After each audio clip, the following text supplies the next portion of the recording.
అస్వస్థతకు గురయ్యారు. అస్వస్థతకు గురైన విద్యార్థులను స్థానిక 100 పడకల హాస్పిటల్లో చికిత్స అందిస్తున్నారు.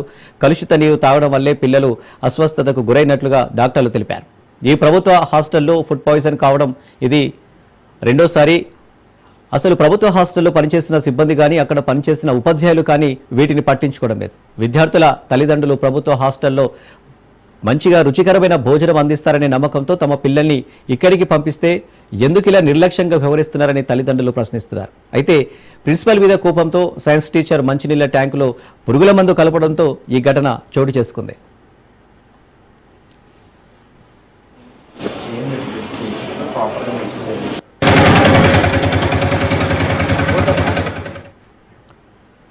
భూపాలపల్లి జిల్లా కేంద్రంలోని గాంధీనగర్ అర్బన్ రెసిడెన్షియల్ పాఠశాలను సందర్శించిన భూపాలపల్లి ఎమ్మెల్యే గండ్ర సత్యనారాయణకు విద్యార్థులు విస్తుపోయే నిజాలు తెలిపారు.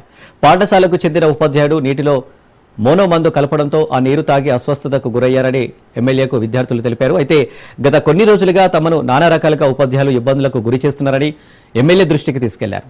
అర్బన్ రెసిడెన్షియల్ పాఠశాలలో 3 ఉపాధ్యాయుల మధ్య తరచూ గొడవలు జరుగుతున్నాయి. సంబంధిత ఉపాధ్యాయులపై శాఖపరమైన చర్యలకు ఎమ్మెల్యే గండ్ర ఆదేశించారు. ఈ సందర్భంగా విద్యార్థులు మాట్లాడుతూ నిన్న ఉదయం నీటిలో సైన్స్ టీచర్ రాజేందర్ మోనో మందు కలపాడని అనంతరం అనుమానం రాకుండా దుప్పట్లపై చల్లాడని తెలిపారు. దుప్పట్లలో దాచిన మందు బాటిల్ తమకు దొరికిందని విద్యార్థులు తెలిపారు.